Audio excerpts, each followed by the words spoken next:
La mayoría de las personas pueden enojarse, pero se alejan, pueden respirar hondo, calmarse y decidir que un momento estúpido no vale la pena arruinar una vida. Pero los asesinos en este video no hicieron eso. Por ejemplo, ¿alguna vez esperarías que alguien fuera asesinado solo porque olvidó poner mayonesa en un sándwich? No son planes de venganza a largo plazo, no son ataques cuidadosamente planeados que se venían gestando. Fueron momentos ordinarios que se volvieron violentos casi al instante y terminaron con alguien perdiendo la vida.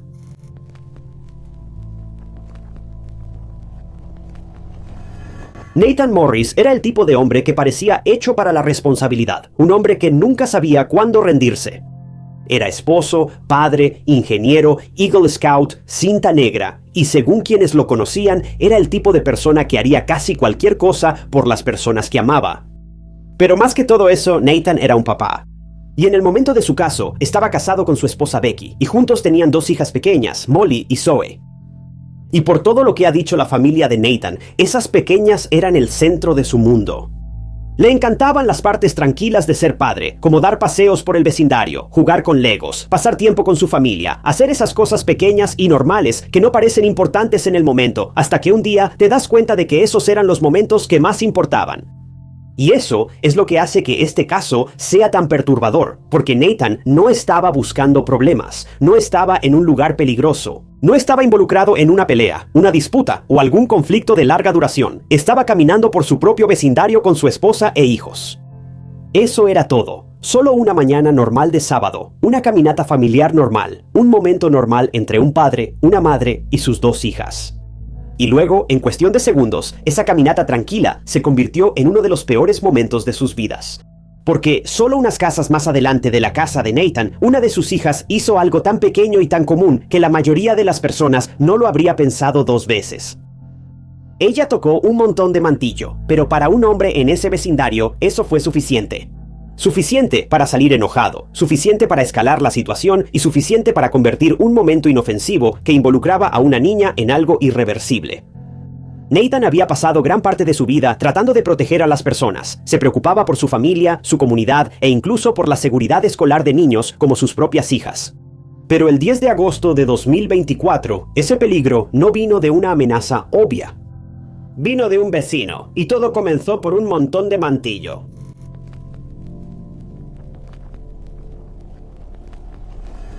Era el 10 de agosto de 2024, un sábado, el fin de semana, y Nathan no tenía planes excepto pasar cada minuto disponible con su familia. Ese día en particular, Nathan y su familia estaban dando un paseo en la cuadra del 200 de la calle Cornell en el municipio de Canton, Michigan. Era justo antes del mediodía, alrededor de las 11:48 AM, cuando la familia simplemente paseaba sin rumbo por el vecindario. Sus hijas estaban disfrutando al máximo y estaban caminando frente a una casa que estaba cerca de la casa de los Morris. Ahora, como niños al fin, una de las hijas de Nathan estaba muy interesada en un montón de mantillo en el jardín de este vecino en particular. Según algunas fuentes, la hija de Nathan o bien movió un poco el mantillo o tal vez tomó un puñado de él. Eso fue todo, pero fue justo en ese momento cuando todo cambió. De repente, un hombre salió corriendo de su casa, la misma casa donde estaban Nathan y su familia, y la misma casa donde estaba ese montón de mantillo, y para asustar aún más, el hombre estaba armado. Esta casa estaba ubicada solo a un par de casas de la de Nathan, y puedes imaginar lo aterradora que debió ser la situación. Las hijas de Nathan estaban, como era de esperarse, aterrorizadas, y Nathan tenía miedo por la seguridad de su familia, mientras que el hombre armado estaba furioso de enojo. ¿Y la razón de su enojo? La hija de Nathan alteró su montón de mantillo. Según los informes, se cree que este fue el núcleo de la confrontación. Pero Nathan inmediatamente intentó calmar la situación. Quería que el hombre se calmara, pero primero necesitaba asegurar la seguridad de su familia, así que le dijo a su esposa que llevara a los niños a casa, mientras él lidiaba con el vecino enojado, quien parecía tener muy poca paciencia y una ira que nunca se disipaba. Trágicamente, esta sería la última vez que Becky vería a su esposo con vida. Un par de minutos después, el 911 recibió llamadas de vecinos en la calle Cornell y necesitaban a la policía de inmediato. Según testigos, una confrontación entre los 2 hombres se había intensificado y las cosas no terminaron bien. Según testigos, el hombre armado había atacado al otro hombre enojado y ahora el agresor estaba atrincherado en su casa, mientras que el otro sujeto estaba tirado en el suelo en estado extremadamente crítico y luchando por su vida. Y ese otro hombre era, obviamente, Nathan Morris, de 35 años. Algunas fuentes afirman que Nathan fue atacado justo frente a su hija. Supuestamente, su familia ni siquiera tuvo tiempo de abandonar completamente la escena antes de que el vecino enojado comenzara a atacar al padre de la niña. Y esto fue una crueldad más allá de lo creíble. La policía llegó a la escena en cuestión de minutos, y el tiempo corría. Nathan estaba en muy mal estado, y fue llevado en una ambulancia para recibir tratamiento. Pero sería demasiado tarde. Cuando Nathan llegó al hospital, sucumbió a sus heridas. Perdió la vida debido a múltiples heridas de arma de fuego. No una, sino varias. Becky, su esposa, fue informada de la trágica noticia, y eso destrozó su percepción de la realidad. Su esposo de 10 años, el hombre del que se enamoró y con quien formó su pequeña familia, el hombre con esa sonrisa amable y un corazón más grande que el océano, se había ido para siempre, dejándola ahora viuda con 2 hijos. Era una locura ver cómo las cosas se salieron de control de 0 a 100 en cuestión de segundos, todo por un montón de mantillo.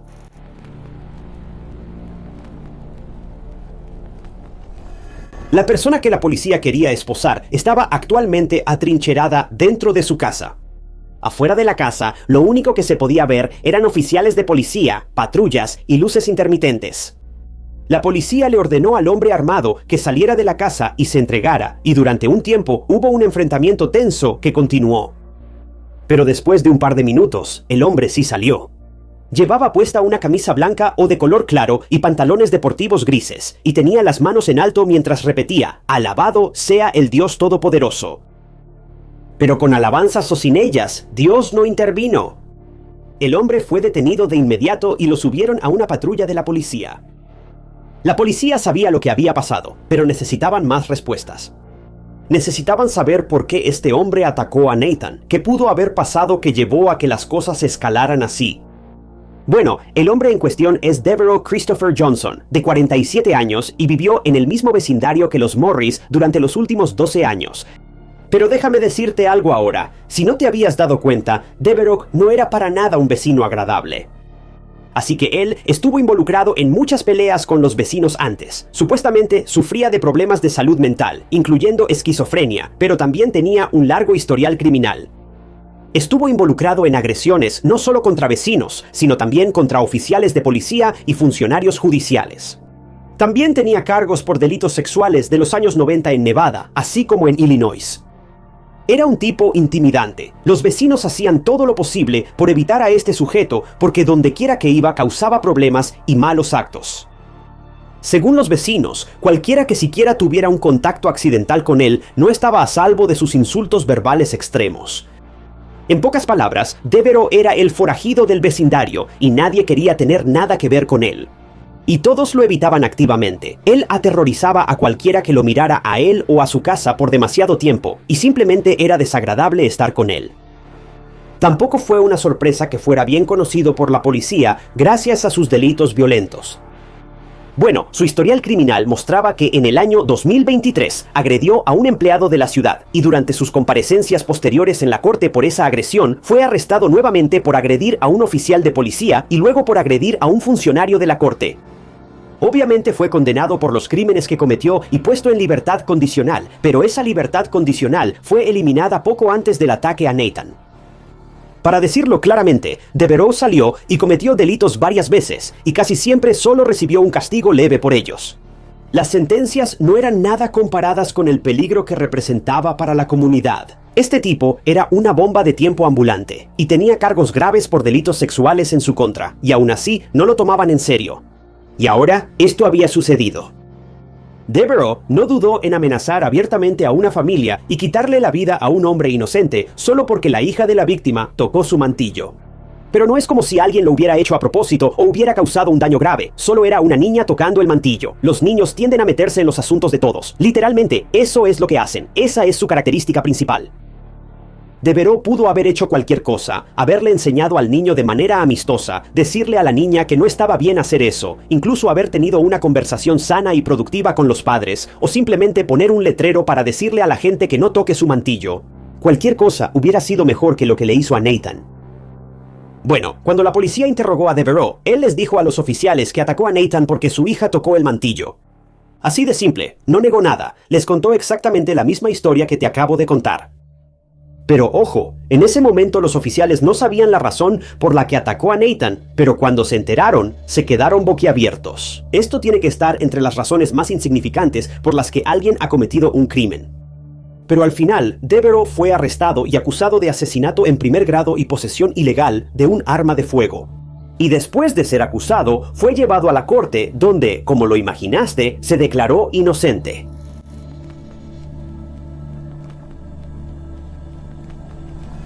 En agosto de 2025, Devereaux compareció en una audiencia preliminar después de meses y meses de mociones y determinaciones sobre su salud mental y competencia para ser juzgado, y explicó en detalle por qué atacó a Nathan un año antes frente a su casa.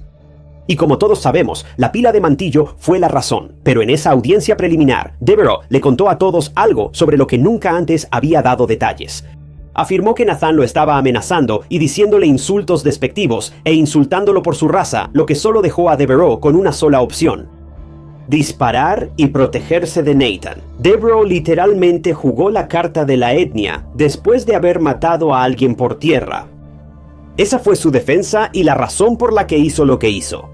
Alguien dijo un par de palabras que hirieron sus sentimientos, así que le quitó la vida. De nuevo, yo no estuve ahí para presenciarlo, pero una cámara de una casa vecina captó la pelea entre Nathan y Devereaux, y ese video estuvo convenientemente oculto durante todo un año y solo se hizo público recientemente. Y mostraba a Devereaux armado caminando directamente hacia Nathan, mientras Nathan retrocedía con los brazos en alto. Y juzgando por el video, la única persona amenazante era Devereaux. Nathan ni siquiera estaba armado ni nada, no llevaba un arma de fuego con él, entonces ¿por qué Devereaux sintió que estaba siendo amenazado? Tampoco está claro si hubo algún intercambio despectivo entre los dos, pero no parece que haya sucedido.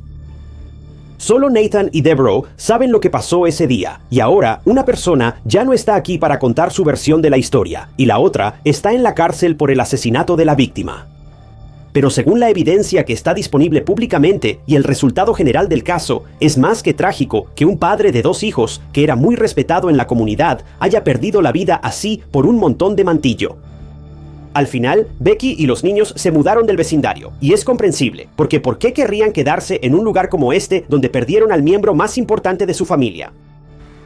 Todos los que conocían a Nathan lo extrañan y lo recuerdan en todo lo que hacen, y la iglesia a la que Nathan asistía desde que era joven ha creado un fondo para la familia. Se creó un fondo en Give-Send-Go para ellos, el cual ha recaudado $17,000 hasta ahora. En cuanto a Devereaux, él sigue encarcelado sin derecho a fianza, esperando otra audiencia por cargos adicionales de armas de fuego, mientras la fecha del juicio aún está en proceso de ser programada. Realmente espero que este caso llegue a su fin y que la familia Morris encuentre la paz que necesita.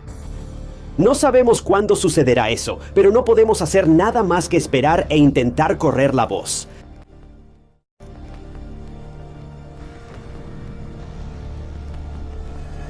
Por lo general, la manera en que se desarrollan los crímenes es que alguien pierde la vida trágicamente, pero al principio no sabemos quién es el responsable. A la policía le toma semanas, días, meses, incluso años encontrar al culpable. Pero el caso del que vamos a hablar hoy es todo y nada como lo que hayas escuchado antes. Un crimen ocurrió el 1 de agosto de 2019 en Mansfield, Inglaterra. Y lo que lo hacía tan aterrador era el hecho de que el autor, en menos de 1 minuto después de quitarle la vida a alguien, lo confesó. Lo que fue aún más alarmante fue que el mejor amigo de la víctima vio al autor huir.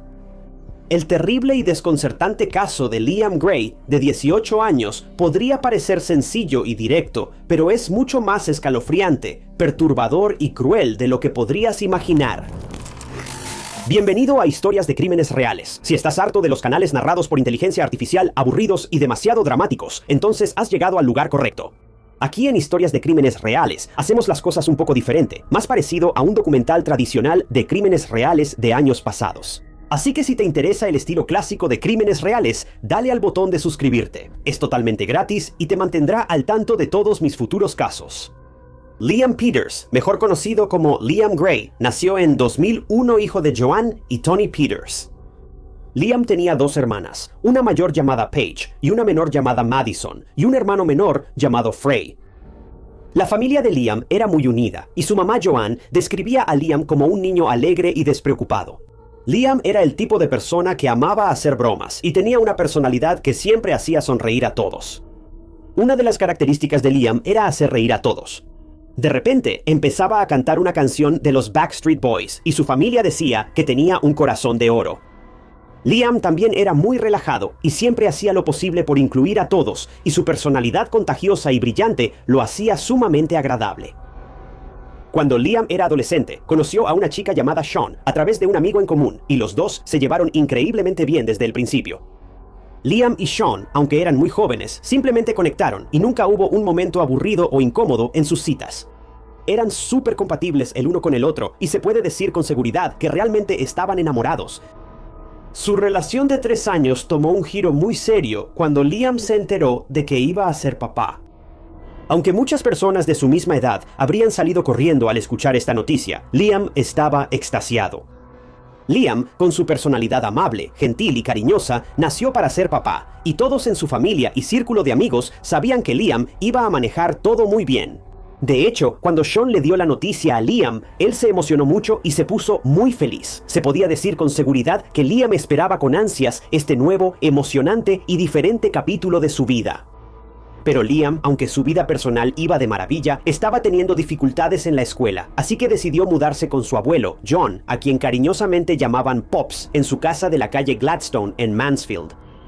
Esta fue la mejor decisión que Liam pudo haber tomado para sí mismo, y estaba más feliz que nunca. Lamentablemente, sin embargo, esta misma casa se convertiría en un lugar plagado de dolor y agonía para la familia Gray. El mejor amigo de Liam era Reese, y los dos eran tan cercanos como hermanos. Liam y Reese prácticamente crecieron juntos, y también iban a la misma escuela, ya que literalmente vivían justo enfrente uno del otro. Los amigos eran tan unidos que incluso Reese le decía Pops a John. Con el paso del tiempo, la amistad de Liam y Reese solo se hizo más fuerte, y Reese definía a Liam como su pilar de apoyo. Reese también adoraba mucho a Pops, e incluso dijo que sin Liam y Pops estaría perdido en la vida. Mientras vivía con Pops, Reese le presentó a Liam a uno de sus amigos, y su nombre era Jonathan Treadgold. Pero la vida de Jonathan era completamente diferente a lo que Liam había experimentado. Jonathan, originario de Kent King Clothes Workshop, estuvo entrando y saliendo de casas de acogida durante mucho tiempo. Su familia era muy tóxica, y los padres de Jonathan no solo eran violentos, sino también adictos a las drogas. A la edad de 14 años, Jonathan también tuvo varios problemas con la ley y fue acusado de daños a la propiedad y comportamiento amenazante. Jonathan también tenía antecedentes de abuso de alcohol y de volverse muy iracundo y violento, lo que lo llevó a agredir a alguien en una ocasión. Si eso no fuera lo suficientemente aterrador, Jonathan también fue condenado 6 semanas antes de los hechos del caso de hoy por agredir violentamente a su novia, lo cual es simplemente aterrador al pensar que un joven de apenas 18 años pueda ser capaz de tener tendencias tan violentas. Pero de todos modos, Jonathan tenía una vida muy diferente en comparación con Liam y Reese. Liam, siendo la persona comprensiva y sin prejuicios que era, se hizo amigo de Jonathan, aparentemente solo por pura compasión. Liam quería cuidar de Jonathan y ayudarlo a cambiar su vida porque Jonathan era mayormente un solitario y Liam no quería dejarlo así. Pero la mamá de Liam, Joanne, no pensaba igual que Liam. Según Joanne, Jonathan, aunque era muy joven, tenía un aire peligroso. Llámalo instinto maternal, pero a Joanne no le gustaba que Liam se juntara con Jonathan. Las hermanas de Liam también habían escuchado sobre las malas acciones de Jonathan, pero al igual que Liam, querían darle una oportunidad. Esperaban que la buena compañía lo cambiara. Pero algunas cosas simplemente nunca cambian, y la corazonada de Joanne era correcta. Jonathan era un caso perdido, y aún con el apoyo que Liam podía ofrecer, en agosto de 2019, todo se vino abajo de la peor manera que arruinaría para siempre a la familia Gray.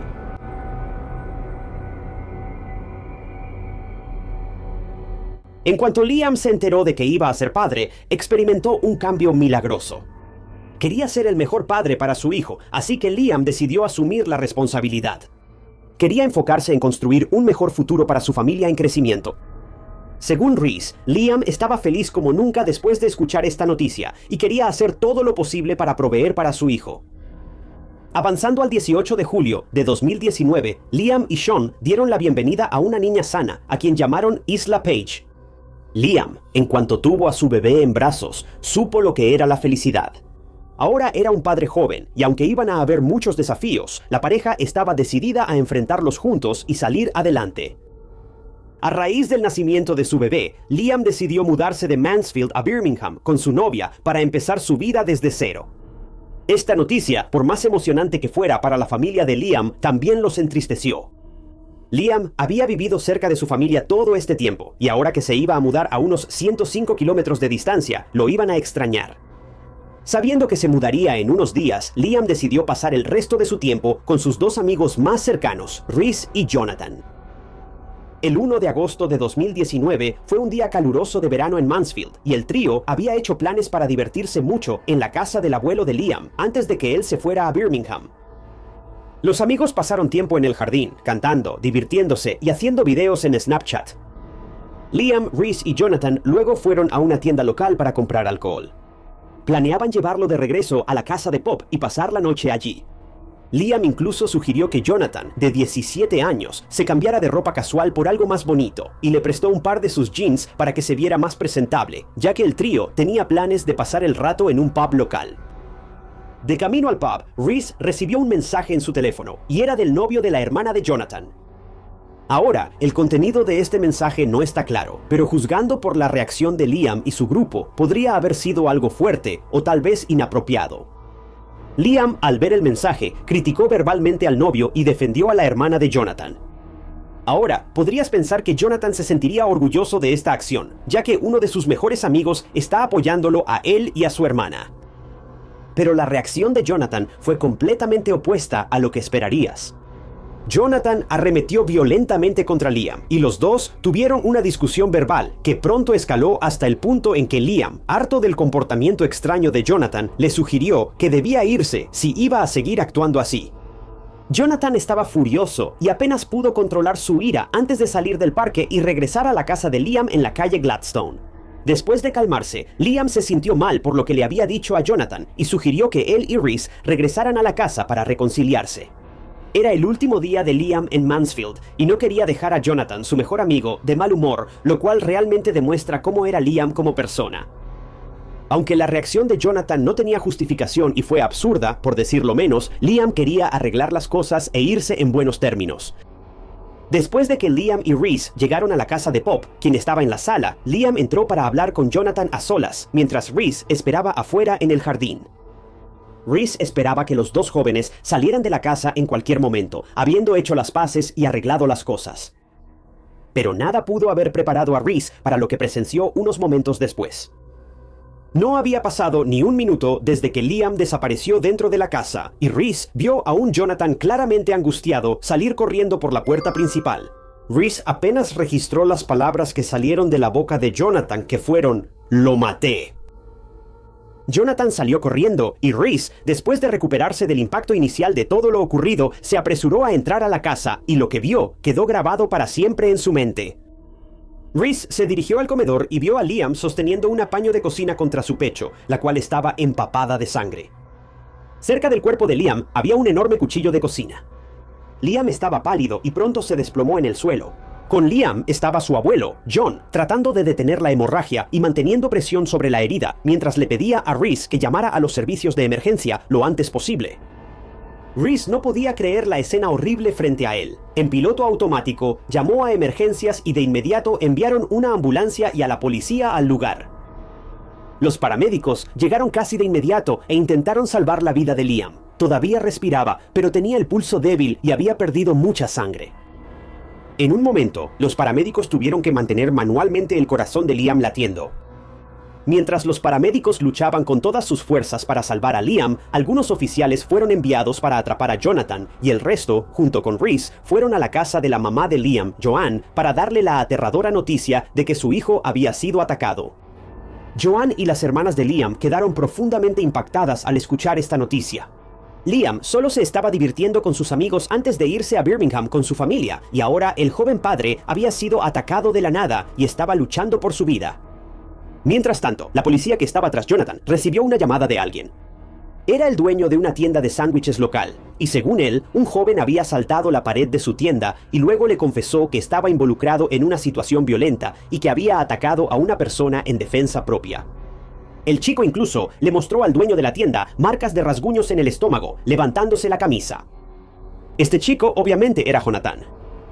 De regreso a la calle Gladstone, alrededor de las 3:15 p.m., Joanne llegó a la casa justo cuando Liam estaba siendo subido a una ambulancia. Joanna estaba conmocionada, llorando y solo quería tomar la mano de su hijo. Pero obviamente no podía, porque los paramédicos rodeaban el cuerpo del joven Liam, tratando de mantener su corazón latiendo y su respiración estable. Joanna, entre lágrimas, le dijo a Liam que lo amaba, esperando que su hijo inconsciente la escuchara. Es desgarrador ver a Joanna presenciando el brutal estado en el que se encontraba su hijo. El dolor que atraviesa a Joanna y al resto de la familia Gray es inimaginable. Liam fue trasladado de urgencia al Centro Médico Queens en Nottingham y necesitaba una cirugía de corazón abierto de emergencia. Pero trágicamente, después de 1 hora y media de que los doctores y el personal intentaron salvar a Liam, perdió la vida. Liam tenía solo 18 años y estaba a punto de comenzar un nuevo capítulo de su vida con las dos personas que más amaba, su novia Sean y su hija Isla, quien acababa de llegar al mundo 13 días antes del trágico y repentino ataque a Liam. Joanne, al enterarse de la noticia de la muerte de su hijo, sintió que su corazón se rompía y supo que su vida nunca volvería a ser la misma. Paige se derrumbó y tuvo un ataque de pánico severo justo afuera del hospital, mientras que Madison, que estaba en casa, recibió la terrible llamada y recordó que se desplomó en el suelo llorando. Una herida fatal, infligida nada menos que por el propio amigo de Liam, había sumido a la familia Gray en un pozo interminable de tristeza, incredulidad y la más absoluta tragedia. Mientras tanto, Jonathan seguía prófugo. La policía estaba cerca cuando recibieron otra llamada, la cual reveló la ubicación actual de Jonathan. Estaba en la casa de un amigo de la familia, donde había confesado haber atacado a Liam. La policía rodeó la zona, y finalmente a las 3:33 p.m., Jonathan fue arrestado por la policía. Inicialmente, la policía había arrestado a Jonathan por el cargo de causar lesiones graves, ya que nadie sabía aún que Liam había fallecido a causa de la cirugía. Pero después del fallecimiento de Liam, su cargo fue elevado a homicidio.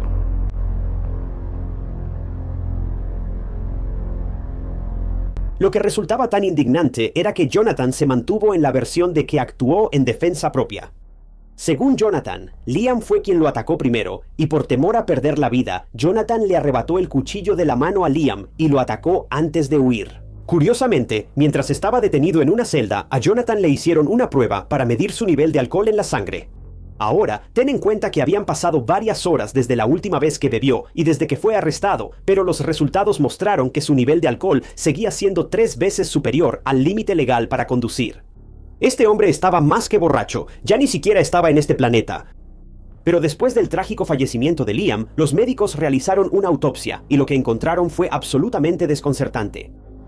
Mira, si la versión de los hechos de Jonathan fuera cierta, Liam habría tenido muchas heridas defensivas, pero solo había una herida de puñalada profunda en el pecho y ninguna herida defensiva en los brazos ni en el resto de su cuerpo.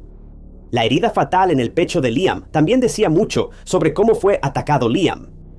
En la mayoría de los ataques en defensa propia no hay intención de matar. La víctima solo intenta defenderse del atacante y someterlo ligeramente. Así que, si lo que Jonathan decía era cierto, la herida en el pecho de Liam debería haber sido un corte en lugar de una puñalada, pero la autopsia reveló lo segundo. La herida de Liam fue intencional, y de hecho lo fue. Y además, la policía también revisó un montón de grabaciones de cámaras de seguridad, y a través de ellas encontraron montones de pruebas que contradecían la excusa de defensa propia de Jonathan. Mira, según Jonathan, Liam era una persona intimidante y violenta, y aparentemente ya había atacado a Jonathan antes. Jonathan continuó describiendo a Liam como un joven violento, diciendo que era un abusador y que molestó a Jonathan durante años, lo cual ni siquiera tiene sentido.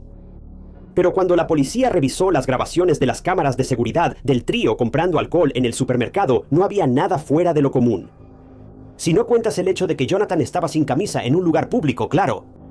La forma de caminar y el lenguaje corporal de Liam no eran intimidantes ni daban miedo de ninguna manera. Parecía que 3 amigos andaban por la tienda comprando alcohol. De todos modos, Jonathan también afirmó que después de la discusión con Liam, corrió a la casa de Pop para alejarse del violento y enojado Liam. Pero esta afirmación fue descartada bastante rápido cuando la policía revisó las grabaciones de las cámaras de seguridad y vio que Jonathan no estaba corriendo, sino caminando lentamente hacia la casa. Su forma de caminar no parecía la de alguien que tuviera miedo de Liam. Además, Reese estuvo ahí todo el tiempo y corroboró que Liam no había hecho nada violento para provocar miedo en Jonathan. La única vez que se vio a Jonathan corriendo fue después de que atacó a Liam, y claramente parecía que estaba tratando de huir. El superintendente de policía de Nottinghamshire, Kevin Broadhead, revisó el historial de Jonathan en los servicios sociales y encontró algunas cosas inquietantes. Mira, Jonathan tenía tendencia a autolesionarse, y las cicatrices en su estómago, las que él decía que eran resultado de un ataque de Liam, en realidad no eran recientes, y se confirmó que se las había hecho él mismo hace ya bastante tiempo. Así que Jonathan básicamente estaba tratando de echarle la culpa a Liam, haciéndolo ver como un abusador y un hombre violento, cuando en realidad el verdadero peligro era el propio Jonathan. Aunque al principio se creía que Jonathan actuó en un estado violento y borracho, estaba lo suficientemente coherente como para inventar una historia increíble de defensa propia para intentar salvarse. Bueno, obviamente eso no funcionó por mucho tiempo. Jonathan estaba bajo custodia, pero lo que la policía y en realidad todos querían saber era ¿por qué? ¿Por qué Jonathan actuó de manera tan violenta contra alguien que lo consideraba un amigo cercano? No podía haber sido solo una pelea insignificante por unos mensajes de texto, ¿verdad? Bueno, el superintendente Broadhead especuló que Jonathan en realidad estaba extremadamente celoso de Leah. Liam tenía su vida en orden, tenía una relación sana y feliz, tenía una familia amorosa y también llegó a formar su propia tribu. Mientras que la vida de Jonathan era lo que se podría definir como un desastre. No tenía familia, ni metas, ni planes para mejorar su vida, y solo acumulaba cargos penales uno tras otro. Esta comparación hizo que Jonathan básicamente le tuviera resentimiento a su mejor amigo. Aunque no es que Liam estuviera tratando de ser modesto sobre su vida y logros, realmente intentaba ayudar a Jonathan tanto como podía. Pero tristemente, Jonathan no lo veía de esa manera, y por dentro se estaba pudriendo de celos y amargura hacia Liam.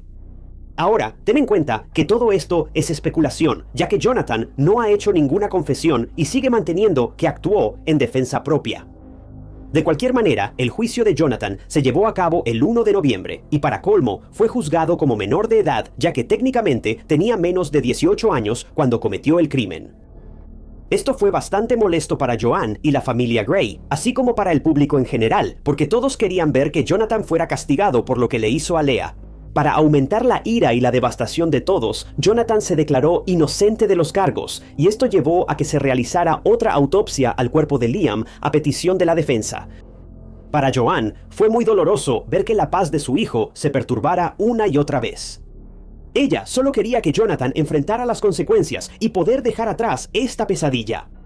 Debido a su edad, la identidad de Jonathan se mantuvo oculta al principio, pero el tribunal decidió presentar al acusado y asesino en público, sin importar su edad, porque lo que Jonathan hizo pasar a la familia Gray al terminar trágicamente con la vida de Liam fue inhumano en todo sentido. Pero finalmente, el 7 de febrero de 2020, casi 6 meses después del trágico fallecimiento de Liam, el jurado llegó a un veredicto.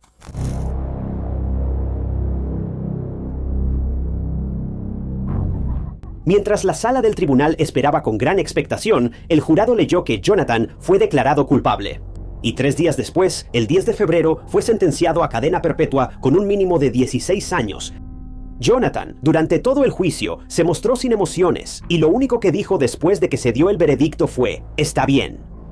Incluso después de que la familia Gray y el resto del público estallaron en vítores por la sentencia, no pudieron evitar sentir que no era suficiente debido a lo violento e inesperado que fue el crimen.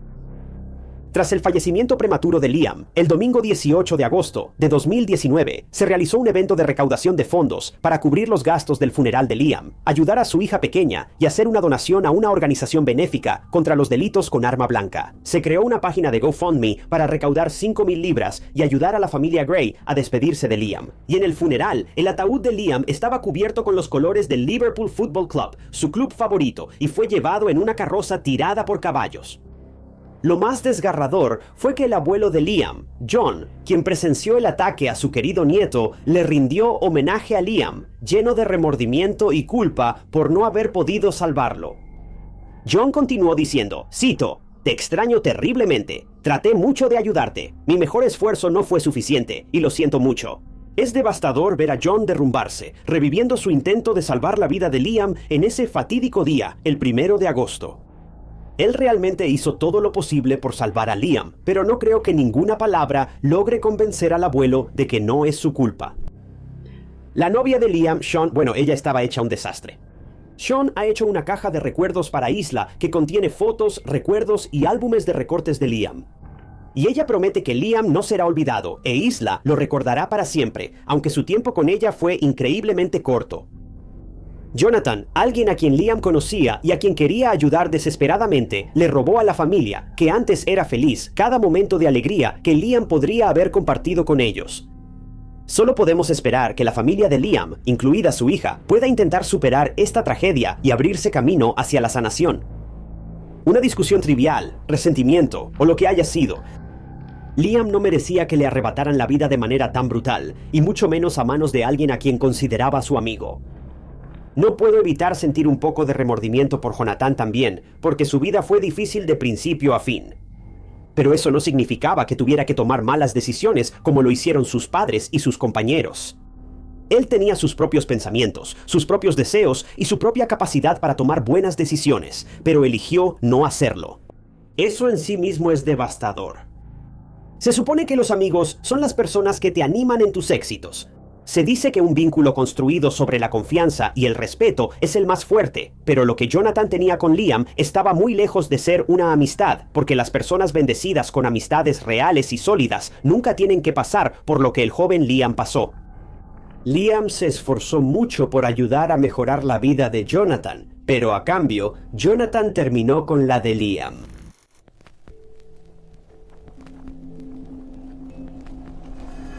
Si pensaste que el caso anterior fue impactante, esto está a punto de ponerse mucho peor. Si es que realmente puedes imaginarlo, pero este caso nos lleva a Kissimmee, Florida, en el condado de Kissimmee, y es conocido por su vibrante ambiente de la vieja Florida. Y justo en medio de todo eso está Old Town, un distrito de entretenimiento lleno de comida, tiendas, exhibiciones de autos, paseos semanales y la energía turística que esperarías de un lugar que está a solo minutos de Walt Disney World. Old Town se supone que debe sentirse divertido, seguro y familiar. Tiene caminos de ladrillo, restaurantes, tiendas, eventos y multitudes de personas entrando y saliendo como cualquier noche normal en Florida. Pero en este caso, no estamos hablando de las partes divertidas de Old Town. Estamos hablando de un lugar de comida rápida justo a las afueras, un restaurante Checkers, donde una orden de comida normal se convirtió en una tragedia que nadie vio venir. Y todo comenzó con algo con lo que casi todos hemos lidiado antes, un pedido equivocado. Pero déjame explicarte, un hombre de 51 años llamado Wesley Allen Robertson iba camino al Checkers en Kissimmee, justo afuera de la entrada de Old Town en la noche del 21 de mayo de 2025, así que este caso ocurrió muy recientemente. Wesley no iba ahí por nada dramático, no estaba buscando problemas, solo intentaba conseguir algo de comer. Nada más y nada menos. Probablemente ya lo había hecho incontables veces antes, pero esta vez esa parada rutinaria para comprar comida rápida sería lo último que haría antes de que todo se saliera de control. No se sabe mucho sobre Wesley Robertson, aparte de que es residente de Kissimmee. Y en esta noche en particular, él llegó a este local de Checkers para comprar algo de comer. Pasó por el autoservicio, hizo su pedido y pidió sobres extra de mayonesa, varios de ellos. Supongo que realmente le gustaba la mayonesa, y ese detalle es importante. Después de hacer su pedido, Wesley pagó, esperó en su auto y finalmente se acercó a la ventanilla para recoger su comida. Como la mayoría de la gente, revisó la bolsa para asegurarse de que todo estuviera ahí. Y fue entonces cuando notó que faltaba algo, la mayonesa. Y Wesley se molestó. Y, bueno, hasta cierto punto es comprensible. Los lugares de comida rápida olvidan las salsas todo el tiempo. Y si pagaste por algo o lo pediste específicamente, lo más obvio es regresar y pedir lo que falta. Aunque, sinceramente, la mayoría de nosotros probablemente preferiríamos simplemente irnos molestos que realmente confrontar a alguien por eso. Pero Wesley regresó y quería la mayonesa extra que pidió. Totalmente comprensible. Según las imágenes de las cámaras de seguridad del autoservicio, se podía ver a Wesley visiblemente molesto por el pedido equivocado y comenzó a hablar con una empleada cerca de la entrada del local de Checkers. Y según los testigos, simplemente exigió ver al gerente o a quien estuviera a cargo varias veces. Ahora, tal vez eso parezca exagerado por unos sobres de mayonesa faltantes, pero así estaban las cosas. Wesley estaba enojado porque su pedido estaba mal, y tal vez esto era algo común en ese lugar. No lo sabemos. Pero Wesley no sabía que había alguien más dentro de ese restaurante que se estaba enojando aún más. Y no mucho después de que siguió pidiendo hablar con un gerente, Wesley fue confrontado no por la mujer con la que había estado hablando, ni por el gerente, sino por otro empleado de Checkers, y estaba hirviendo de enojo. Pero nadie podría haber esperado lo que sucedió después.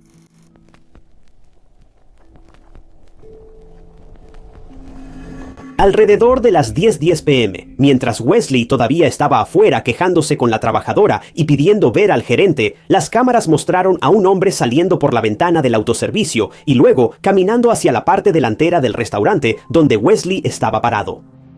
Él salió por la ventana del autoservicio, esa misma ventanita que ves en innumerables lugares de comida rápida. Imagínate estar ahí y ver a un trabajador con uniforme salir por esa ventana. Bueno, ese trabajador era Elijah Travis Mackey, de 23 años. Y por la forma en que se desarrollaron las cosas, Elijah no salió por esa ventana para calmar la situación. Él estaba buscando pelea. De repente, lo que había comenzado como una discusión por algo que faltaba en el pedido se intensificó. En cuanto Elijah salió por esa ventana, todo se salió de control. Wesley ya no estaba tratando con la empleada de antes. Ahora estaba cara a cara con Elijah y los dos hombres tuvieron una confrontación acalorada. Según los testigos, Wesley y Elijah estaban discutiendo intensamente. Y quiero hacer una pausa y recordarles algo a todos. Todo esto estaba ocurriendo por la mayonesa. Las cosas se intensificaron muy rápido y los testigos luego le dijeron a la policía que Wesley comenzó a insultar a Elijah usando groserías durante esa discusión. Y entonces, supuestamente, fue cuando la ira de Elijah llegó a otro nivel. Fue en ese momento cuando Elijah, el empleado de Checkers que aún estaba trabajando, supuestamente sacó un arma de fuego de la cintura de sus jeans y la apuntó hacia Wesley. Y entonces todo se salió de control. Un momento, la gente estaba comiendo, hablando, pasando por el autoservicio, simplemente siguiendo con su noche. Luego, al siguiente instante, un fuerte estruendo cortó el aire y Wesley estaba en el suelo gravemente herido, y en cuanto a Elijah, guardó el arma y simplemente huyó. Como si decenas de clientes y empleados no hubieran presenciado toda la situación. El detalle más devastador es que todo este ataque quedó grabado en las cámaras de seguridad. Los últimos momentos de Wesley quedaron grabados afuera de un restaurante de comida rápida. Todo porque una orden de comida salió mal y una persona no pudo controlar su enojo. Las personas cercanas corrieron para ayudar a Wesley. Alguien más llamó al 911 y la policía y los servicios de emergencia llegaron muy rápido. Llevaron a Wesley al Centro Médico Regional de Osceola, pero trágicamente no pudieron salvarlo. Wesley Robertson murió por una herida de arma de fuego después de una pelea por una orden de comida equivocada, un par de sobres de mayonesa. Es increíble que algo tan común y tan pasajero pudiera convertirse en algo tan permanente. La policía en la escena necesitaba averiguar qué había pasado, y al principio ni siquiera sabían de qué se trataba la disputa. Los testigos explicaron la situación, y los oficiales pudieron confirmar esos detalles con las grabaciones de las cámaras de seguridad, pero no lo podían creer. Como era de esperarse, vieron a ese hombre en el video, con el uniforme de Checkers, salir por la ventana y atacar a Wesley frente al restaurante, y luego simplemente huir de la escena. La policía sabía que tenía que encontrarlo rápido. No sabían a dónde había ido, pero sabían que seguía armado y que podía lastimar a alguien más. Y en poco tiempo ya iban en camino para capturar a este asesino.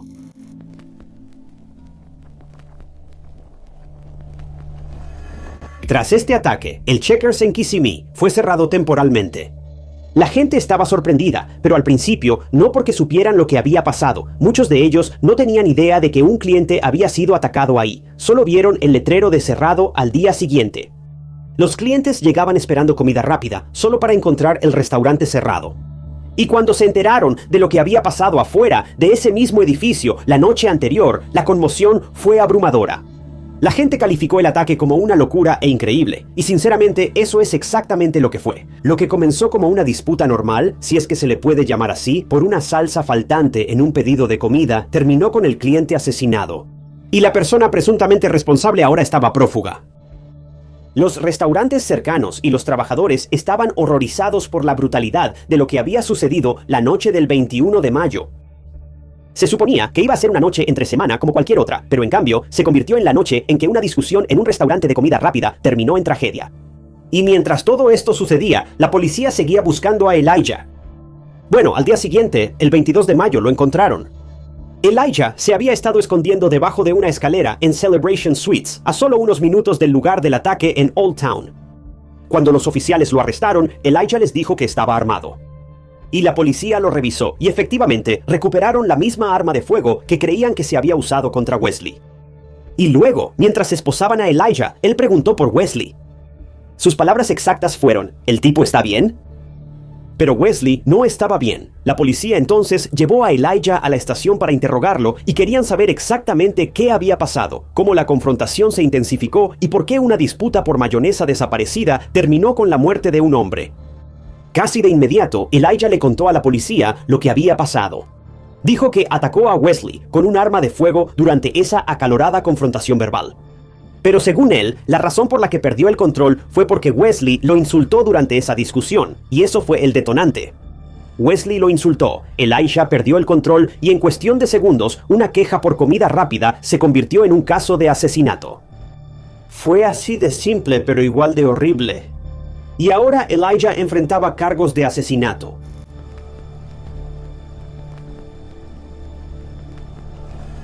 El 18 de noviembre de 2025, 6 meses después del ataque, Elijah fue llevado a la corte y se declaró no culpable. Estaba detenido en la cárcel del condado de Osceola y actualmente está esperando su juicio, que podría llevarse a cabo en algún momento de 2026, aunque aún no se ha anunciado una fecha. Pero lo que sí sabemos es que Elijah, si es declarado culpable, probablemente enfrentará cadena perpetua. Pero la policía todavía tiene un par de preguntas como: ¿por qué Elías tenía un arma consigo mientras estaba en el trabajo? Esa sola pregunta cambia por completo la percepción de este caso, porque no fue alguien que corrió a su casa, tomó el arma y regresó. Según la información disponible, Elías ya la tenía consigo. ¿Entonces estaba buscando una víctima? ¿Esperaba una pelea? ¿O era esta la primera vez que traía un arma de fuego al trabajo? ¿O lo había hecho antes? Estoy seguro de que mucha gente probablemente piensa, bueno, en las zonas metropolitanas, mucha gente lleva armas consigo para su seguridad. Pero la cosa es que Old Town es conocida por ser bastante segura, especialmente de noche. El lugar está lleno de policías, sistemas de seguridad de alta tecnología, turistas y locales por todas partes a todas horas. Es un lugar seguro. Entonces, ¿por qué tenía un arma de fuego con él en el trabajo? Bueno, no tenemos respuestas a esas preguntas en este momento. Tal vez salga más información durante el juicio. Pero hasta ahora, esa parte sigue sin estar clara. Pero en segundo lugar, ¿por qué esta discusión se prolongó tanto como para que las cosas llegaran a este punto? Quiero decir, claro, Wesley no recibió su mayonesa extra. Todos sabemos lo frustrante que eso puede ser, pero ¿por qué no se resolvió el problema rápidamente? Solo dale la mayonesa al tipo y ya. ¿Por qué llegó al punto en que Wesley pedía repetidamente hablar con un gerente y no se lo daban? ¿Con qué frecuencia la mayoría de las personas nota que falta algo en su pedido y termina en una pelea física frente a un restaurante? Wesley no tuvo la culpa por quejarse. Si alguien paga por algo o pide algo, entonces debería esperar recibir lo que pidió. No es algo irrazonable. Pero el hecho de que esta discusión siguiera escalando, esa es la parte más frustrante de la historia, porque todo debería haber terminado con que Wesley recibiera los sobres de mayonesa. Pero en vez de eso, Elijah se involucró. Y esa es otra gran pregunta. ¿Por qué Elías sintió la necesidad de salir por la ventana del autoservicio e involucrarse en una confrontación que al principio ni siquiera era sobre él? Wesley estaba pidiendo hablar con el gerente. No era la pelea de Elías para empezar, pero por alguna razón Elías se metió, la escaló y luego supuestamente la llevó más lejos de lo que cualquiera podría haber imaginado. Simplemente se siente como si este tipo quisiera que alguien sufriera. Quería sentirse poderoso. Por alguna razón, quería tener el control de la situación. Y por eso, Wesley Robertson nunca regresó a casa esa noche.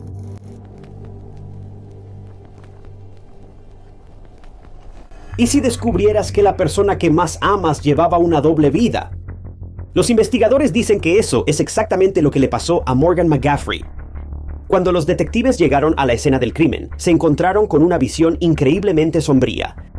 Morgan había perdido la vida de una manera increíblemente violenta y trágica, y estaba claro que este fue un crimen pasional. La policía concluyó que Morgan perdió la vida a manos de la persona en quien más confiaba, una persona sobre la que sus amigos y su madre le habían advertido una y otra vez, pero sus súplicas cayeron en oídos sordos. Las pistas y pruebas recolectadas en la escena pintaron un panorama claro de un individuo perturbado que no quería nada más que lastimar a la persona que lo lastimó. ¿Pero qué pudo haber hecho Morgan para merecer algo así? Morgan McCaffrey tenía solo 18 años cuando ocurrió este crimen. Antes de esto, Morgan había llevado una vida relativamente normal, creciendo en el área de Filadelfia junto a su madre. Desafortunadamente, no pude encontrar ni una sola mención del padre de Morgan en ninguno de los artículos que encontré sobre su caso, lo que me lleva a creer que probablemente él no estaba presente en su vida. De cualquier manera, la madre de Morgan tenía más que suficiente amor para dar, y no parece que la ausencia de su padre realmente la haya afectado demasiado.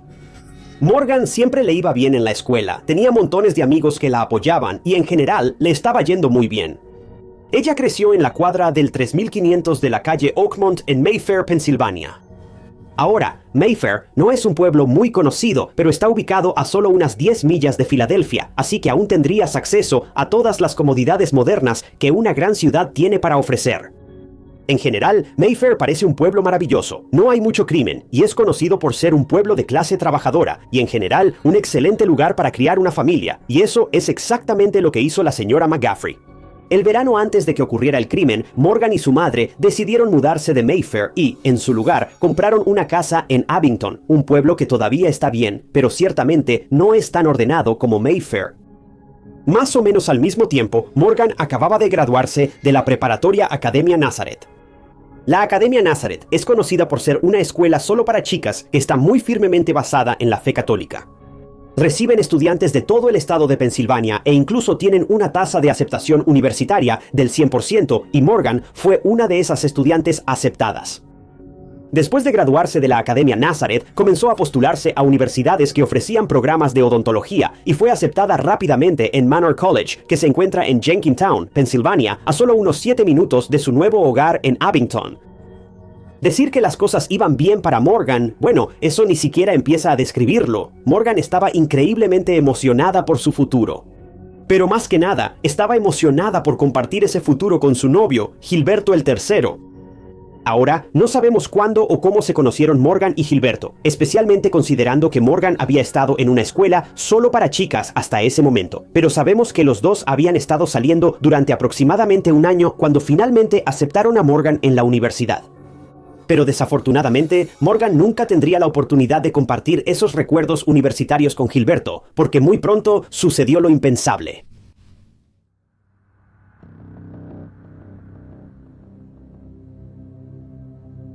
Para cuando empezaron a aparecer señales de alerta, Morgan ya estaba ciegamente enamorada de su novio, Gilberto. Ella se despertaba todos los días con mensajes de buenos días, seguidos de cumplidos sobre su belleza, todas esas cosas típicas de la etapa de luna de miel. Cuando los dos salían juntos, Gilberto siempre hacía su mejor esfuerzo para invitar a Morgan a las mejores comidas que podía pagar, noches que ella recordaría por el resto de su vida, todas esas cosas que la mayoría de nosotros recordamos de nuestra adolescencia. Cada vez que Gilberto participaba en un evento deportivo, Morgan estaba en la primera fila animándolo todo el tiempo. Morgan estaba profundamente dedicada a Gilberto y estaba dispuesta a hacer lo que fuera necesario para hacerlo feliz. Pero desafortunadamente no se puede decir lo mismo de Gilberto. Ahora, no sabemos mucho sobre el pasado de Gilberto, realmente no sabemos nada sobre él. La mayoría de la cobertura mediática sobre este caso se ha centrado únicamente en Morgan, y la historia de Gilberto ha quedado un poco en la sombra. Todo lo que sabemos con certeza es que Gilberto estaba luchando contra algunos demonios serios. Después de los primeros meses de noviazgo, Gilberto empezó a mostrar su verdadera cara. Lo que comenzó como lo típico de los enamorados, mensajes de buenos días y cosas bonitas, rápidamente se convirtió en algo mucho más oscuro. Ahora, Gilberto todavía hacía todo lo posible para darle a Morgan una gran noche, pero cada uno de estos cumplidos y grandes gestos ahora venían acompañados de comentarios odiosos, palabras crueles e incluso abuso. Todo comenzó cuando Gilberto se enojaba si Morgan no le respondía a los mensajes de inmediato. Era muy claro que él era inseguro, pero ¿sobre qué? Bueno, nadie lo sabe. Morgan empezó a decirse a sí misma que él solo estaba pasando por algunas cosas, o tal vez solo estaba teniendo un mal día. Pero luego el acoso aumentó hasta llegar a los insultos. Aún así, Morgan se convenció de que Gilbert solo estaba de mal humor. Todos podemos decir cosas que no necesariamente decimos en serio cuando estamos enojados. Pero las cosas solo empeoraron a partir de aquí, y eventualmente las señales de alerta fueron demasiado evidentes como para ignorarlas. La familia de Morgan rápidamente empezó a notar que Gilbert no mostraba ningún interés en ellos en absoluto. Cada vez que él iba a una cena familiar o simplemente pasaba el rato en la casa de Morgan y su madre, se quedaba callado y solo se sentaba ahí con su teléfono, ignorando completamente a quienes lo rodeaban. Era obvio que no quería estar ahí y quería que todos los demás lo supieran. Lo mismo pasaba cuando los dos salían con amigos. Gilbert hizo todo lo posible para mostrar que no quería tener ningún papel en la vida de Morgan. Él solo quería que ella fuera parte de la suya. Morgan repetidamente ignoraba este comportamiento, dándole un giro positivo y convenciéndose de que él solo quería pasar más tiempo a solas con ella. De vez en cuando, ella le mencionaba esto, preguntándole por qué se negaba a mostrar interés en sus amigos o su familia. Pero Gilbert siempre encontraba la manera de darle la vuelta a las cosas y echarle la culpa a ella, diciéndole que estaba siendo demasiado dramática o que tenía que superarlo, que no era nada. Este comportamiento errático y abusivo continuó durante meses. Pero luego, las cosas empeoraron. Hubo una discusión en particular que se intensificó tanto que Gilbert amenazó con golpear a Morgan. Ahora, Morgan ciertamente no pensó que hablaba en serio. Nunca atacas físicamente a alguien que amas, ¿verdad? Bueno, no es así.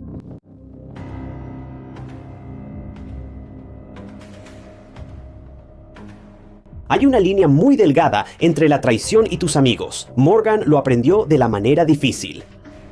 Morgan estaba tan profundamente enamorada de Gilbert que sinceramente no podía ver las cosas con claridad.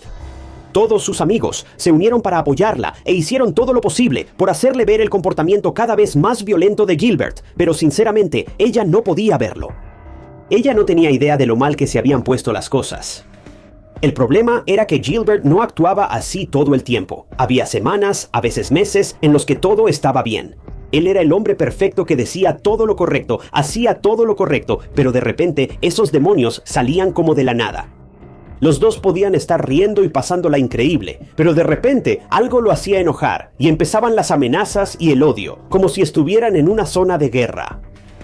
Estas amenazas al principio eran vacías, pero pronto Gilbert convirtió las amenazas en promesas. Para cuando Morgan se dio cuenta de lo mal que estaban las cosas, ya la habían empujado, golpeado, insultado de formas que ni te imaginas, e incluso la habían mordido.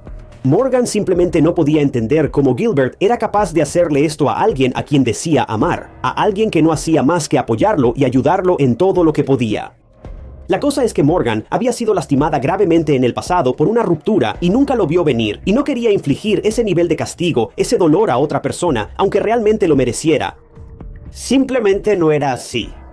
Pero desafortunadamente, a estas alturas, sus manos estaban atadas y no tenía otra opción más que terminar las cosas con Gilberto. El problema fue que, después de terminar las cosas, las amenazas, el abuso, la violencia no se detuvieron. De hecho, empeoraron mucho, mucho más. En un momento, Gilberto le envió un mensaje de texto a Morgana en el que afirmaba que iba a acabar con su vida y poner su cabeza en una pica. Morgana estaba desesperada por ponerle fin a todo esto. Ella hizo todo lo posible por ser cordial y terminar las cosas en paz, pero Gilberto simplemente no lo iba a permitir. Después de varias semanas, quedó claro que Gilberto necesitaba una cosa: cerrar ese capítulo. Él no había aceptado el hecho de que el amor de su vida, ya no era el amor de su vida. Le suplicó a Morgan por algo, lo que fuera, algún tipo de cierre para que ambos pudieran seguir adelante. Le preguntó a Morgan si estaría dispuesta a encontrarse con él en un lugar público donde pudieran hablar las cosas, aclararlas y finalmente ponerle fin a esta historia. Morgan aceptó con dudas y ambos decidieron reunirse en una estación de tren cercana para hablar las cosas. Pero Morgan no sabía que esta conversación sería la última para ella.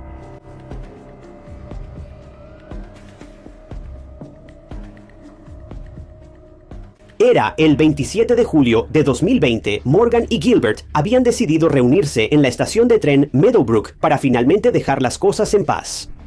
Ahora, este encuentro ocurrió aproximadamente un mes después de que Morgan terminara oficialmente las cosas con Gilbert.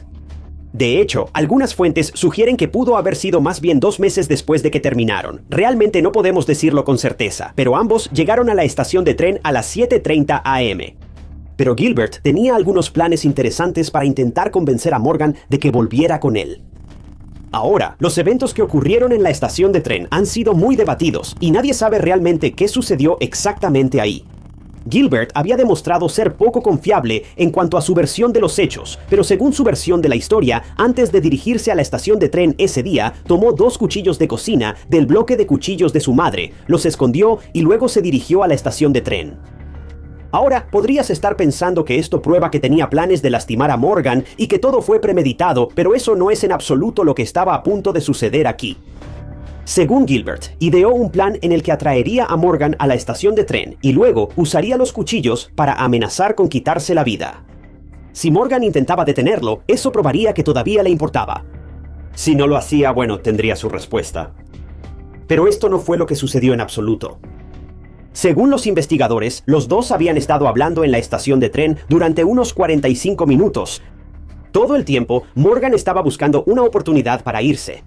Esto se comprueba por el hecho de que su auto estuvo encendido en el estacionamiento durante toda la conversación.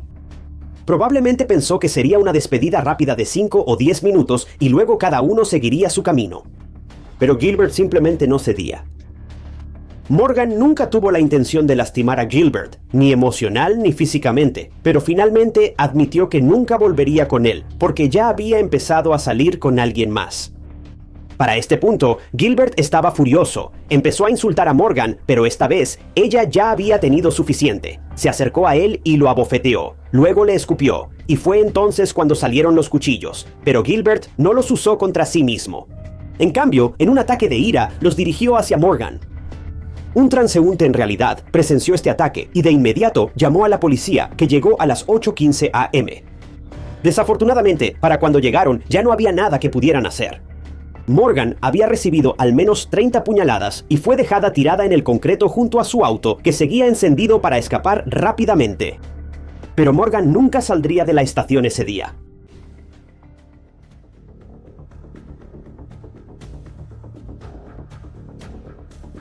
Según el testigo ocular, inmediatamente después de que Gilbert le quitó la vida a Morgan, se subió a su jeep y huyó del lugar. Ahora, en la mayoría de los casos como este, a la policía le suele tomar semanas o incluso meses esclarecer el crimen. Después de todo, el testigo de ese día no parece haber visto bien a Gilbert, simplemente notó el auto alejándose rápidamente del lugar. Pero menos de 2 horas después, la policía obtendría la pista decisiva que esperaba. Y vino de uno de los lugares más insospechados, la propia madre de Gilbert. Verán, cuando Gilbert huyó de la escena ese día, parece que no tenía planes de a dónde iba a ir o qué iba a hacer. Así que hizo lo único que sabía, corrió de regreso a casa de su madre para pedirle ayuda. Cuando llegó a la casa, su ropa estaba manchada de rojo de pies a cabeza. Naturalmente, su madre se sorprendió, ella tampoco sabía realmente qué hacer. Los dos conversaron un rato y Gilbert le confesó lo que había hecho, aunque insistió en que nunca fue su intención, simplemente estaba cegado por la rabia que no pudo controlar. Gilbert y su madre hablaron un rato, pero su madre sabía lo que tenía que hacer. Alrededor de las 10 de la mañana, llamó a la policía y denunció el crimen de su hijo. Cuando los oficiales llegaron, encontraron a Gilbert tranquilo, sentado en el sofá, esperando a que llegaran. Cuando le preguntaron sobre lo que había sucedido ese día, confesó todo.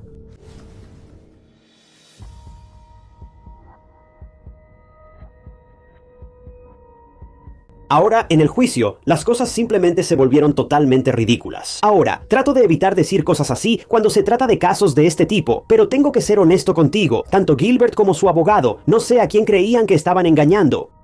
Entonces, lo que pasó es que después de la confesión de Gilbert, lo enviaron a juicio para esperar la sentencia. Nunca afirmó que no cometió el crimen. Él solo insistió en que no fue premeditado. Por lo que entiendo, si el crimen no fue premeditado, solo lo enviarían a prisión por cierto número de años.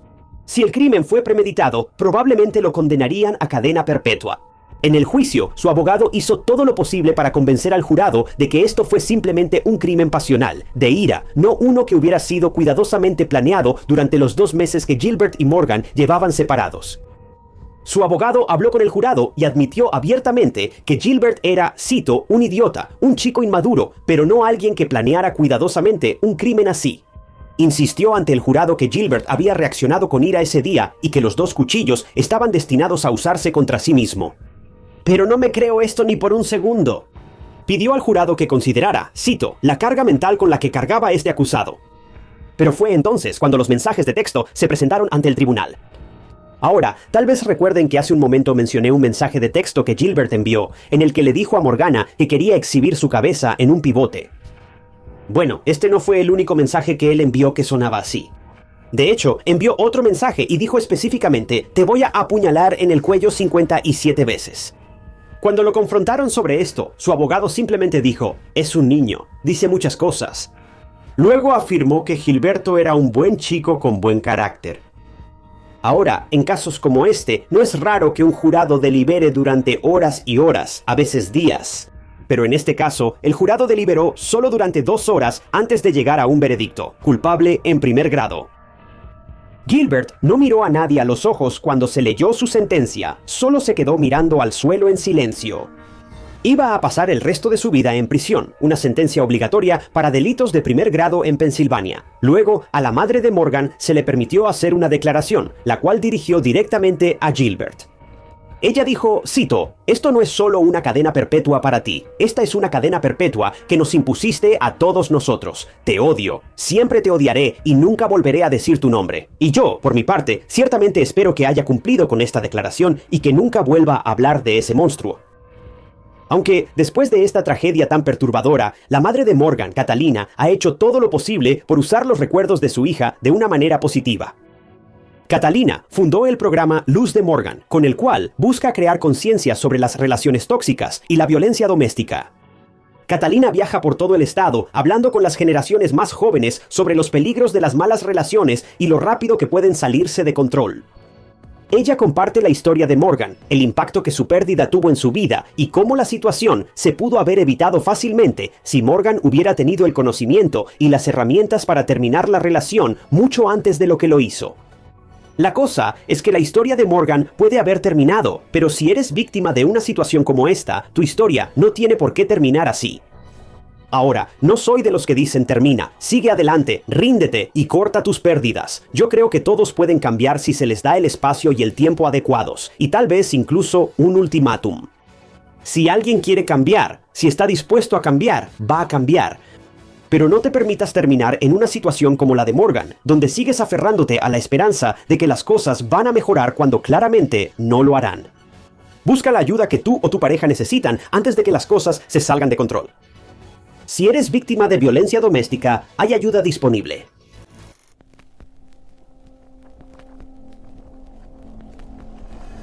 Billie Joe Jenkins nació en el este de Londres, Inglaterra. Pero cuando Billie Joe aún era muy joven, su vida ya era inestable. Su papá fue a prisión y su mamá no pudo lidiar con los cambios sola. Así que Billie Joe fue puesta en cuidado de crianza. Cuando tenía solo 9 años, fue acogida por Sean y Lois Jenkins, una familia que vivía en la costa de East Sussex. Y quizá hayas notado que la familia biológica de Billie Joe y su familia adoptiva comparten el mismo apellido, pero créeme, no estaban relacionados. Es solo una coincidencia, solo lo menciono ahora para evitar confusiones. Pero de todos modos, la familia Jenkins ya tenía 4 hijas propias, así que cuando Billie Joe llegó a la casa, estaba entrando en lo que parecía ser una familia grande, estable y muy unida. Exactamente el tipo de ambiente que ella necesitaba desesperadamente. Billie Joe era descrita como una chica dulce y alegre que soñaba con convertirse en actriz. Era el tipo de niña que esperarías de una típica niña de 9 años, a veces traviesa, a veces burbujeante, pero siempre llena de energía. Asistía a la escuela Helen's Wood, tenía un buen grupo de amigas y según todos estaba feliz de finalmente tener una familia estable con hermanos a su alrededor. Pero detrás de esa imagen de un hogar familiar lleno de vida y actividad había problemas serios y según personas cercanas a la familia Jenkins, muchos de esos problemas giraban en torno al temperamento de Sean. Los propios hijos de Sean y sus amigos han afirmado que él era extremadamente violento y los maltrataba físicamente. Según ellos, él disciplinaba a los niños con castigos físicos por las cosas más pequeñas. Ya fuera despertarse tarde, cometer un error o hacer algo que no le gustara, supuestamente Sean siempre respondía con castigos. Según los informes, su esposa Lois también fue testigo de este comportamiento y tristemente, Billie Joe, cuando entró en sus vidas, también se convirtió en su objetivo. Ahora, quiero ser claro. Estas son acusaciones de los amigos de Billie Joe, de Lois y de otros niños que vivían en la casa. Hasta donde sé, no hubo ninguna denuncia oficial contra Sean por abusar de los niños en ese momento. Pero las acusaciones importan porque muestran cómo era el hogar en el que vivía Billie Joe y el hombre con el que vivía. Sean trabajaba como subdirector en William Parker School, una escuela secundaria para varones en Hastings. En apariencia, parecía ser un hombre inteligente, astuto y ambicioso que había trabajado duro y construido una carrera respetable.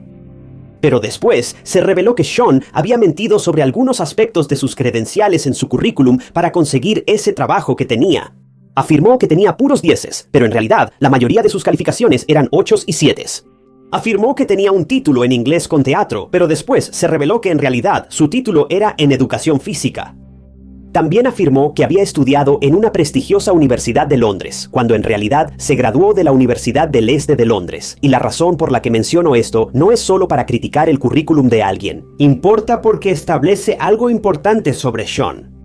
Era capaz de mentir de manera convincente y era capaz de construir una imagen de sí mismo que no era completamente real. En varias ocasiones, amigos reportaron haber visto a Billy Joe llegar a la escuela con heridas en la cara y el cuerpo. Sus amigas afirmaron que Billy Joe les dijo que Sean era el responsable, pero según Sean, Billy Joe necesitaba ser disciplinada porque era, entre comillas, una niña muy difícil. Pero Billy Joe era una niña. Los niños a veces son difíciles. Eso no explica las lesiones, no explica el miedo y definitivamente no explica por qué tantas personas después describieron a Sean como alguien con un carácter tan fuerte. En una ocasión, Billy Joe tenía un tobillo lesionado y según las acusaciones, Sean no dudó en disciplinarla mientras estaba en esa condición. Y para resumir, según se informa, a Billy Joe no le agradaba mucho su padre adoptivo. Sus amigos afirmaron que ella expresaba odio hacia él debido a la violencia. Y sinceramente, ¿puedes culparla? Este era el hombre que se suponía debía ser una figura paterna, alguien protector y estable. Pero según quienes rodeaban a la familia, él era alguien a quien los niños temían. Supuestamente, hasta su propia esposa le tenía miedo, y eso dice mucho, así que este era el hogar en el que vivía Billy Joe. Puede que desde afuera pareciera estable, pero por dentro las cosas estaban lejos de ser ideales. Aún así, Billy Joe siguió con su vida. Tenía amigos, tenía sueños, tenía energía. Todavía intentaba ver el lado positivo. Pero entonces, un día, todo cambió.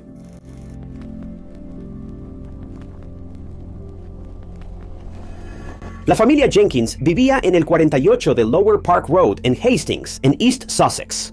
Y el 14 de febrero de 1997, Billy Joe, de 13 años, era responsable de pintar las puertas del patio de la casa.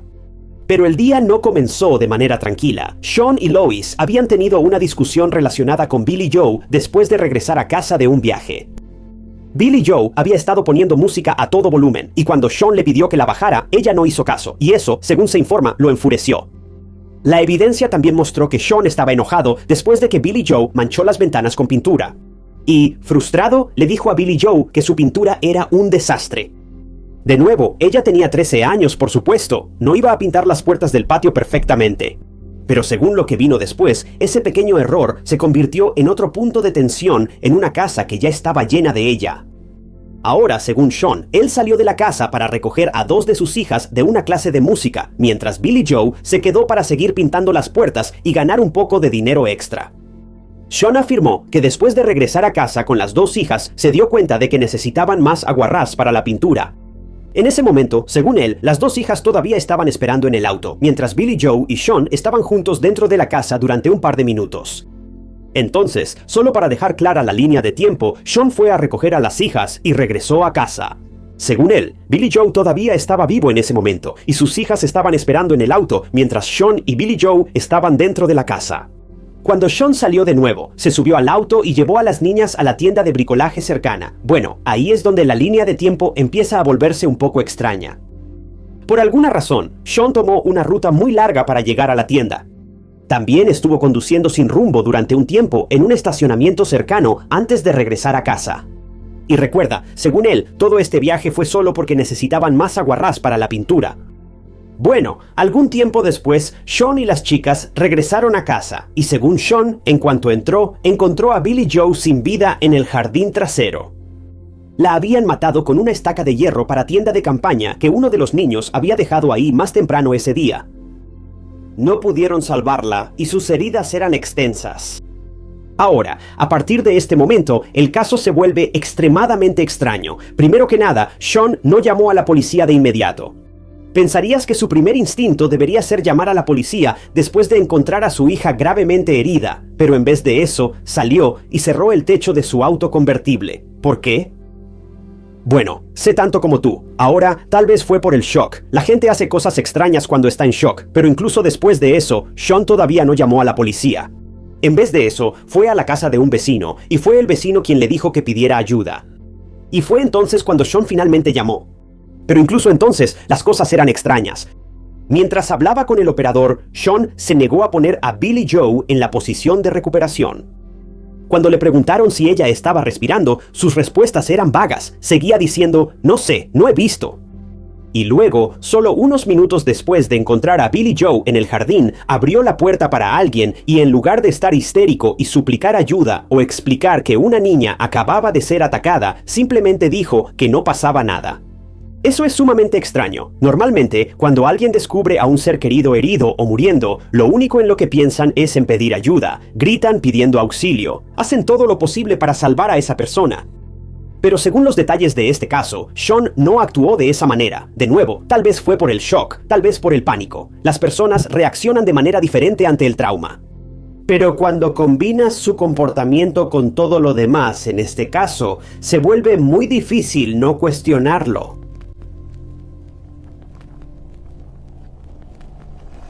La policía y los servicios de emergencia llegaron una vez que Sean finalmente pidió ayuda. Los investigadores comenzaron a interrogarlo mientras se llevaban a Billie Joe y casi de inmediato su historia empezó a causar algunos problemas. Una de las cosas más extrañas sobre Sean es que su relato del día seguía cambiando. Al principio, le dijo a la policía que no entró a la casa después de regresar de la clase de música con sus hijas. Luego cambió eso y dijo que sí entró. También le dijo a la policía que no había estado en la casa antes del ataque a Billie Joe y después dijo que sí había estado ahí. Afirmó que pasó de 30 a 45 minutos en la tienda de mejoras para el hogar, pero en realidad solo fueron unos 10. Y hablando de esa tienda de mejoras para el hogar, recuerda, Sean dijo que fue ahí porque necesitaba más aguarrás para la pintura. Bueno, los investigadores después encontraron una cantidad considerable en el garaje de la casa. Así que ahora la policía tenía a un hombre cuya cronología seguía cambiando, un viaje que quizá ni siquiera era necesario y un niño que había sido atacado en un periodo de tiempo muy corto. Comprensiblemente, no le creyeron. Y luego los investigadores encontraron algo más. La ropa de Sean tenía pequeñas manchas, y por su apariencia, las salpicaduras parecían consistentes con el ataque a Billie Joe. Y cuando esas manchas fueron analizadas, resultaron ser el ADN de Billie Joe. Sin embargo, Sean tenía una explicación. Afirmó que las manchas le cayeron en la ropa mientras ayudaba a Billie Joe, pero ninguno de los paramédicos ni trabajadores de emergencia que también intentaron ayudar a Billie Joe tenía manchas o salpicaduras así en su ropa. La policía también notó un balde de agua cerca de Billie Joe, y era el mismo balde que las dos hijas de Sean habían estado usando mientras limpiaban su auto al frente de la casa más temprano ese día. Cuando la policía le preguntó a Sean qué pensaba que había pasado, él afirmó que debió haber sido un desconocido o un acosador que entró a la casa, atacó a Billie Joe y luego huyó. Todo esto en aproximadamente 10 minutos mientras Sean decía que estaba fuera con sus hijas. En resumen, la policía no creyó esa versión de los hechos y finalmente Sean fue arrestado. Unos días después del asesinato de Billie Joe fue acusado y se declaró inocente. Y el primer juicio se llevó a cabo en 1998, pero nota que dije el primer juicio, porque este caso estaba lejos de terminar. En el juicio, la fiscalía presentó las pruebas de ADN y las inconsistencias en las historias de Sean. También llamaron a científicos forenses que testificaron que las manchas encontradas en la ropa de Sean eran consistentes con el ataque a Billie Joe. Pero la defensa trajo a sus propios expertos. Argumentaron que las salpicaduras pudieron haber venido de Billie Joe respirando en sus últimos momentos, creando ese rocío fino que cayó sobre la ropa de Sean. Pero esa teoría fue cuestionada por un pediatra en el juicio, quien dijo que habría sido imposible que Billie Joe estuviera respirando después de un ataque tan brutal. A partir de ahí, el caso parecía sólido. El jurado deliberó, regresaron con un veredicto de culpabilidad. Sean fue sentenciado a cadena perpetua en julio de 1988 y también fue acusado de conseguir un trabajo mintiendo en su currículum. Y eso también se convirtió en parte de su historial, así que Sean fue llevado a prisión. Apeló esa condena en 1999, pero esa apelación fue rechazada. Y por un tiempo parecía que el caso de Billie Joe había llegado a su conclusión. Pero luego, unos años después, algo sucedió. Sean Jenkins tuvo un nuevo juicio. La Comisión de Revisión de Casos Penales, una organización en Inglaterra que investiga posibles errores judiciales, comenzó a investigar el caso de Billie Joe. Debido a que el caso fue tan sensacional, la CCRC revisó una gran cantidad de pruebas, incluyendo pruebas de un científico cuyas conclusiones habían sido previamente rechazadas en la apelación de Sean. En 2004, la CCRC remitió el caso de nuevo al Tribunal de Apelaciones, y el tribunal estuvo de acuerdo en que el caso de Billie Joe debía ser juzgado nuevamente. Y luego, escucha esto, Sean fue liberado. El nuevo juicio se llevó a cabo en 2005 y el enfoque principal fue la misma pregunta que había perseguido el caso durante años. ¿Podrían las pequeñas manchas en la ropa de Sean haber provenido de que Billie Joe le respirara encima durante sus últimos momentos? Se llamó a científicos forenses al tribunal, y esta vez algunos creen que las manchas en la ropa de Sean podrían haber venido de eso. La fiscalía respondió enfocándose nuevamente en las historias cambiantes de Sean, las cosas extrañas que dijo haber hecho antes de pedir ayuda, y la idea de que su versión de los hechos simplemente no tenía sentido. Pero después de más de 30 horas de deliberación, el jurado no pudo llegar a un veredicto, así que se ordenó un segundo nuevo juicio. Este ya era el tercer juicio de este hombre por este delito. Para este momento, el asesinato de Billie Joe ya había pasado por una condena, un nuevo juicio fallido, y ahora todo se estaba discutiendo de nuevo. Y en este tercer juicio, la defensa volvió a afirmar que las manchas en la ropa de Sean no provenían del ataque en sí, sino que aparecieron después de que Billie Joe había sido atacado. Pero la fiscalía argumentó exactamente lo contrario, que las manchas terminaron en Sean mientras él la atacaba, y una vez más, el jurado no pudo llegar a una decisión. Al final, Sean Jenkins fue absuelto en febrero de 2006, casi 9 años después de que Billie Joe fuera asesinada. Sean se convirtió en el primer inglés en ser absuelto de un asesinato después de ser juzgado 3 veces por el mismo crimen. Y la absolución fue extremadamente controvertida. Más tarde se reveló que el jurado no escuchó el testimonio de Lois Jenkins, la propia esposa de Sean, sobre lo violento y enojado que había sido con ella, sus hijos y Billie Joe. Naturalmente, Sean negó haber sido abusivo con alguien, pero sus propias hijas biológicas se opusieron y sostuvieron que su padre era un mentiroso. Haz lo que quieras con esa información. Otra parte controvertida del caso involucró pruebas de ADN que, según algunos, sugerían la posibilidad de que Sean fuera responsable después de todo. Pero el jurado no consideró esa evidencia, posiblemente porque se presentó demasiado tarde. De cualquier manera, era el tipo de evidencia que podría haber cambiado el rumbo del caso por completo. En cuanto a Sean, él sigue manteniendo que otra persona atacó a Billie Joe ese día. Él señaló a un acosador sospechoso que supuestamente había atormentado a Billie Joe con llamadas mudas, o posiblemente a un hombre sin hogar o merodeador que entró a la casa durante ese breve lapso de tiempo. Pero la policía revisó a posibles personas sin hogar y merodeadores en la zona. Según los informes, todos estaban localizados en el momento del ataque.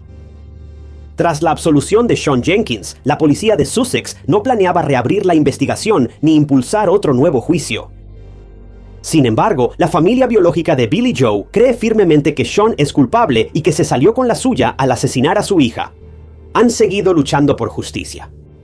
El 31 de enero de 2022, la policía de Sussex anunció una revisión forense del caso, pero hasta el momento de la publicación de este video no han tenido actualizaciones importantes. Pero en cuanto a Sean, después de que salió de prisión, dejó a Lois, se mudó con su nueva esposa y se inscribió en la Universidad de Portsmouth. ¿Y qué estudió? Criminología. También escribió un libro sobre el asesinato de su hija adoptiva, titulado El asesinato de Billie Joe. Y en él entra en detalle sobre su vida, el caso y el hombre misterioso que, según afirma Sean, estaba dentro de la casa de los Jenkins después del ataque a Billie Joe. Según Sean, vio a un hombre bien vestido en el pasillo de su casa y asumió que era un oficial de policía. Mientras pasaba junto a él, el hombre supuestamente dijo que Billie Joe, cito, estará bien, y luego nunca lo volvió a ver. No sabemos exactamente qué pensar de eso, tampoco sabemos qué tan a fondo la policía investigó esta afirmación en específico, pero eso es parte de la versión de los hechos de Sean. Sean más tarde solicitó una compensación en 2008, él quería 500,000 libras por encarcelamiento injusto, pero la solicitud fue rechazada porque no había pruebas de que fuera concluyentemente inocente.